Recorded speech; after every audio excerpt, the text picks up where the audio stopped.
despite what's been said in court at times, there's never been any evidence or any reputable suggestion that Mr. Williams or any of these other gentlemen have intimidated witnesses in this case. So I think that that's an improper comment on Mr. Williams' character, and through proxy, my client, Mr. Stillwell's character as well. Your Honor, I do think that we have to read this in context. So really, you can't read that statement outside of looking at line number 7, and I can play the whole portion, but starting at line 5, again, this is this on page 375. On page 375, they're talking about snitching, essentially, and what Detective Gaither asked him is, even if you know who did it, who actually fucking did it, and we can prove it. And he says, okay, now listen to this. Either way it go. If I was to tell y'all, okay, they gonna kill Nut. Now they get locked up. They find out that I'm the one who told. And they can show it in black and white. Okay, but they're gonna, that's what I'm saying. On the street, it'll be y'all, that nigga thug connected to a lot of people, man. And that's where he ends at. So this whole portion is in direct result of him talking about snitching and coming forward to testify and coming forward about what happened to Nut. And that is relevant for the jury to understand or determine for themselves why he's changing his testimony here in court today, or here in court in 2024. But I can play the portion so that the court can hear him. Sure. Why get that off your mind? Come on, man. Anybody know who did it, who actually fucking did it, we can prove it. Hey, now listen to them. He went, now, okay, I'm going to tell you, okay, they who killed that. Boom. Okay. Now, they get locked up, they find out I was told. And they can show it in black and white. Okay, but they gonna do that. What is the thing? On the street, yeah, they get thrown connected to a lot of people, man. Okay, and this is Anything further, Mr. Schardt or Mr. Steele, in regards to the 3 lines, 375, 16 to 19? No, Your Honor. All right, I'm going to admit them over your objection. I'll give you a continued objection on that. They give context to the earlier lines that are played. Okay. How can you get mad now? It ain't. No, y'all ain't winning. Anyway, those of them already knew. Like, them before right there, they not gonna tell you. I don't know about too much, but them niggas not gonna tell you. Nobody, they not saying. You know what I'm saying? I understand, man, around enjoying this stuff, but I think gonna make a way. They be like, what he told them. You know what I'm saying? Okay, and once again. What's the state's purpose for playing that? Or what's the admissible? Why do you think it's admissible, Ms. Fulton? Your Honor, so first, if we go back to the beginning, again, reading it in context, this conversation comes about after, again, this is on the heels of talking about the fact that even though he's telling the detectives what happened, he's still concerned about being labeled a snitch. And what he says preceding this, Your Honor, Detective Thorpe, so after the portion we just heard, Your Honor, in the part that defense counsel has asked and the state agreed to take out, Detective Thorpe is telling Mr. Copeland that they're not going to be worried, they being the individuals who did this crime, once they find out that it was you who told, they're not going to be worried about you. And they go into a conversation saying that they are going to, Mr. Copeland said they are going to worry about the fact that I told. And they continue this conversation back and forth regarding talking about what happened, and they're telling him that you waited too long. Mr. Copeland's concerned that people on the street believe it was him that did the murder, and they're telling him, you should have told us months ago that you were not involved. And then he continues to talk about why people are going to say it was him who told. And so this all goes back to his concern about the fact that people are going to know that he told the police about what happened. And I think it'll be better in context to play from 339:39 up until 340:38, so you can understand fully the context in which this statement comes in, because it can't be looked at in isolation. You said 340 what? 30? 339:39. 339. Yes, all the way up until 340:38, because all of this is in relation to the portion that the court just heard. So you're gonna do 339 to what? 34 to what? 340:38. All right, you go and play it. Yes. If shit gonna be proven that they killed them, they gonna be handled up. They gonna have to worry about how to get back there too, because most of them gonna be in there trying to get carried out. Because they gonna say, oh, y'all put the blame on my man right here, and then only see your own shit. Y'all let y'all dog right out there by himself without getting him no motherfucking cover, no fucking blanket. They gonna be worried about motherfuckers coming downstairs. They gonna be too worried about themselves and worried about where you at. You wanna tell you what how it going now? It goes like this now. They worry about that lady. Well, they don't be worried about. You see how many people worry about me now with this murder? You see, everybody worry about this and this murder. People still call my pictures. Why you just walk around and say you know you don't kill nothing? Come on, man. Because you haven't told anybody else to do this. You haven't started with, this is the mouth of the street right here. What people watch it? Hit the news. This man had nothing to do with it. 11 police locked up these four motherfuckers for his murder. They're like, oh shit, man, what are you doing? You know what I'm saying? So what? Nah, I ain't with them. They're my brothers. That's what they gonna say. Okay, but they ain't gonna do. Either way it goes, you should have killed that story when the shit happened. You let that better. We can't change what the street already know. You been wrong with it for 6 months. How can you get mad now? It ain't, bro. Y'all ain't winning. Anyway. Those of them already knew it. Like, them before right now, they not gonna tell you. I don't know about too much with it. Them niggas not gonna tell you. Nobody, they not saying. You know what I'm saying? I understand man around enjoying this stuff, but a nigga gonna make a way. They be like, what he told you. You know what I'm saying? Okay, and once again, this is what you gotta worry about. That's you. That's everybody that you gotta worry about. Which one?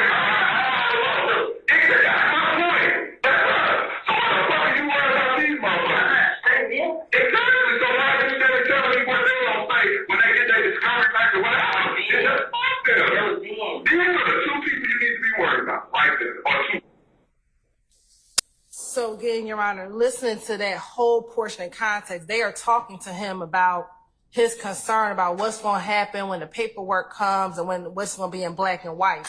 And so again, you have to read this portion in context with what they were talking about before and what in this portion of the transcript, Your Honor. So we believe again it is all relevant. Again, with Mr. Copeland's concern about telling the police what happened regarding the murder of Donovan Thomas Jr. And the fact that it's not a comment on anyone's silence. I'll cite the court to United States v. Reeves, which is a 2014 11th Circuit case, 742. Federal 3rd, 487. So first and foremost, no one's pre-arrest silence has been commented on, period, because no one has been arrested at the time of this interaction with Mr. Copeland. But furthermore, in the United States v. Reeves case, they cite to Doyle v. Ohio, which is a United States Supreme Court case. And it says the Supreme Court held that the use of a defendant's silence at the time of his arrest for impeachment purposes violates due process because warnings pursuant to Miranda v. Arizona carry an implicit assurance that silence will carry no penalty. The court later extends protection to post-Miranda invocations. The error is especially harmless when the prosecutor makes no further attempt to highlight the defendant's exercise of his Miranda rights, either in questioning other witnesses or during closing argument. The government may comment on a defendant's silence if it occurred before the defendant was in custody and given Miranda warnings. So again, here, no one's even in custody.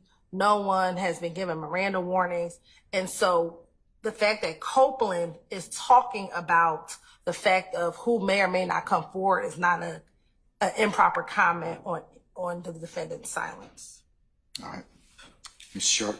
Well, the state, the cases I heard it read found harmless error. So I would like to avoid error, whether it's harmless or not. So I don't think we should be relying on that case. But also regarding pre-arrest silence, I don't. That comment was not about pre-arrest silence. That was a prospective comment about what would happen when these gentlemen are brought in.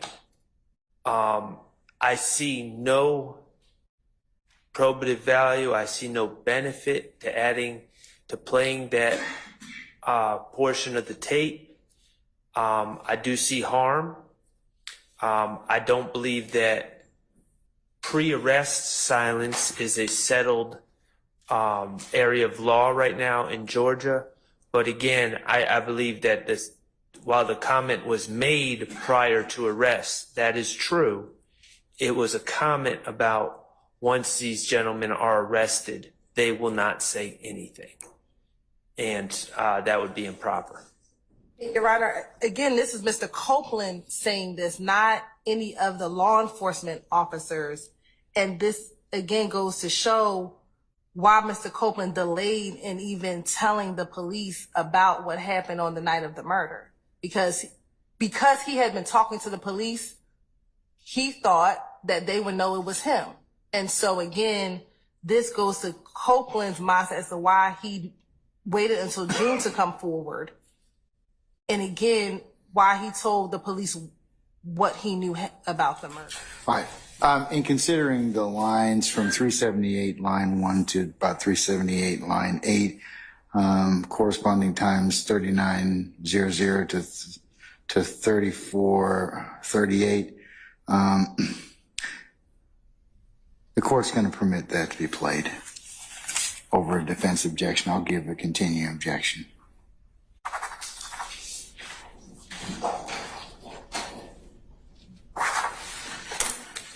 Can I just add one thing Sure. to that analysis? Yes. If you would allow me. Yes, go ahead. I meant to do, I didn't want to disturb you. No, go ahead. Go ahead. I meant to do before you rule. So we've discussed before State versus ORR, which is 305 Georgia 729. It's Division 3, 2019. That's 305 Georgia 729, Division 3, 2019. 305 Georgia, what? I'm sorry, one more time. 305 Georgia 729, Division 3, 2019. And that's where the Georgia Supreme Court said that Georgia no longer has a per se rule not to comment on someone's silence pre-arrest. So when you have to do those, your 403 analysis. And what I'd like you to take in consideration, if you don't mind, is its supposition. This is what Mr. Schardt was saying. I was going to ask you there's also a couple other cases. Are you familiar with Jackson versus State, 317 Georgia, 139 is decided August the 21st, 2013, talks about pre-arrest and post-arrest statements. I'm confident I'm familiar with it if I looked at it. Okay. All right. So, but I have two things to say about it and I have to pull it up. But if it's 2013, it would be an appeal from a trial that happened before January 1, 2013. And the court until 2019 said we were following the Mallory, which is Mallorory rule, which excluded pre-arrest silence in Georgia. I seem to remember that. What the state cited to you in Doyle, D-O-Y-L-E versus Ohio, that is post-arrest silence. That never can be discussed. And what the state said about this is Mr. Copeland, not an arm of the prosecution, who put in the pre-arrest silence. That doesn't matter because it's the accused rights. And that's it's a comment upon the defendant's silence by a witness, which is impermissible under our law. That comes from. Go ahead. I'm sorry. That comes from Jackson, J-C-K-S-O-N versus State 336 Georgia Appeal 70. It's Division 3, 2016. But my point is that the state, in my estimation, strikes out all three times because, one, it is a comment on silence because he being Mr. Copeland, directly saying these individuals will not say anything. That's guesswork because you can't predict the future, and it does not have to be a law enforcement officer. The state can't ask a layperson to comment on someone's silence, whether it's pre or post. So those are my objectives. I understand your rule. No. I appreciate you bringing up the issue of the timing. For that reason, I'm going to reverse myself. I'm going to omit it. Can I, before you do that, Your Honor, in reading or actually abrogates Mallory. And so when you read or, Your Honor. Remember, I've gone through this before about or. So, and again, Your Honor, when you're talking about pre-arrest, comments on pre-arrest silence, that's saying the defendant, when he did not, even after giving Miranda. But you got to look at when the statement was made. The statement was made in 2005? No, Your Honor. So the or case that Mr. Steele cited abrogates the Mallory rule. So it's saying that the rule of Mallory is no longer in effect. So no, Your Honor. Respectfully, that is inciting or that is confusing the issue of what happened in Mallory. What the court says, there's no blanket exclusionary rule. That rule in Mallory is no longer in effect. So it says the analysis now requires careful consideration of what specific sorts of evidence that come with the broad phrase silence or failure to come forward may be properly offered under which particular evidence, rules, and theories. In the decades since Mallory, lawyers and judges in our state courts, including this court, have rarely had to grapple with these questions because whether or not such evidence might be properly admitted under any particular theory was irrelevant. Mallory's rule meant that the evidence will all be excluded in any event, but that's not the case anymore. Moreover, the grappling now occurs under the new evidence code, making reliance on pre-Mallory Georgia precedent generally inappropriate.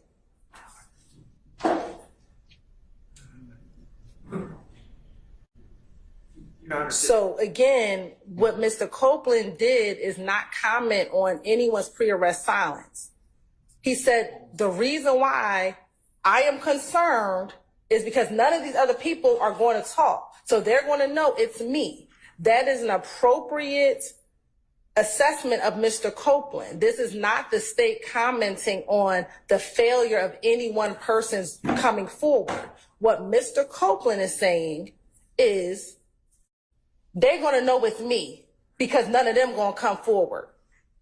That is very different from commenting on the fact that the defendants did not come forward.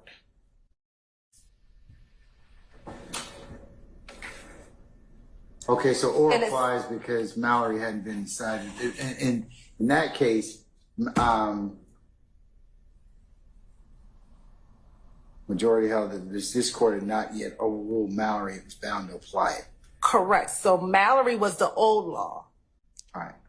And the new law, what Orr says is, forget Mallory. Mallory doesn't exist anymore. For the new evidence code, that bright line test no longer exists. Now you have to look at it on a case-by-case basis. Yeah, it says right here, the court then announced Mallory's categorical exclusion rule in the following passage, and they quoted, in Orr, we take this opportunity to hold in criminal cases a comment upon the defendant's silence or failure to come forward is far more prejudicial than probative.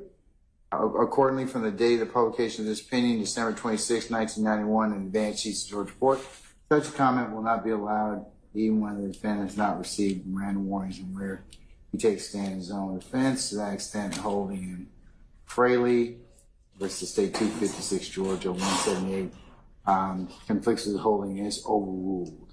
So, and it talks about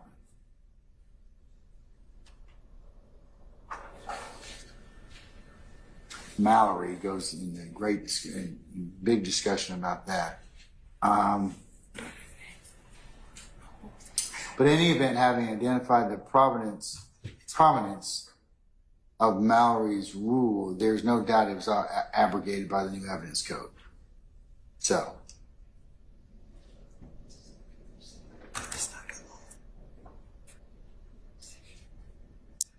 Your Honor, the state disagreed with Mr. Steele, but then agreed. They said they disagreed with Mr. Steele, but then they agreed with everything he said.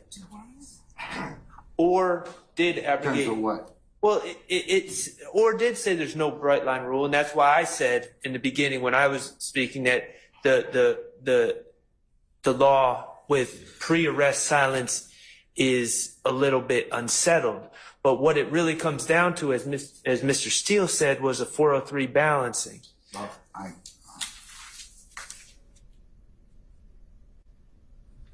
None of us are claiming that the bright line Mallory rule is still in effect.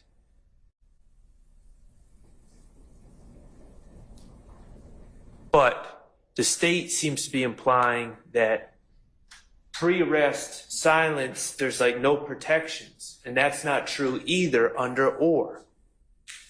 It's improper to comment on the pre-arrest silence to the extent that it prejudices the defendants. There's scant probative value here, if any at all.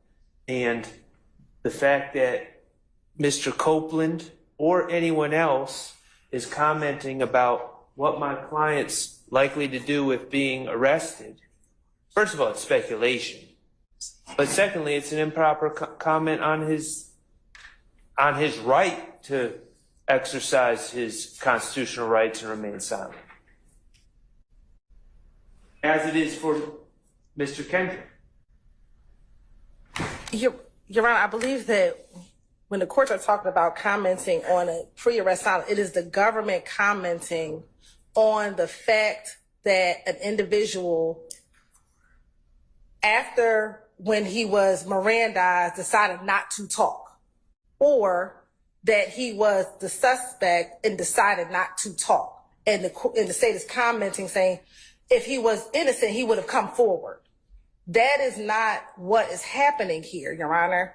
What is happening is Mr. Copeland, in talking about why he does not want to be in the paperwork or how are people going to find out that he was the one who told, is saying they're going to know it's me because these other people, they're not going to talk to y'all. They're going to know it's me because I have been talking to you all. And so they're going to know that I'm the one who gave up all the information about the murder.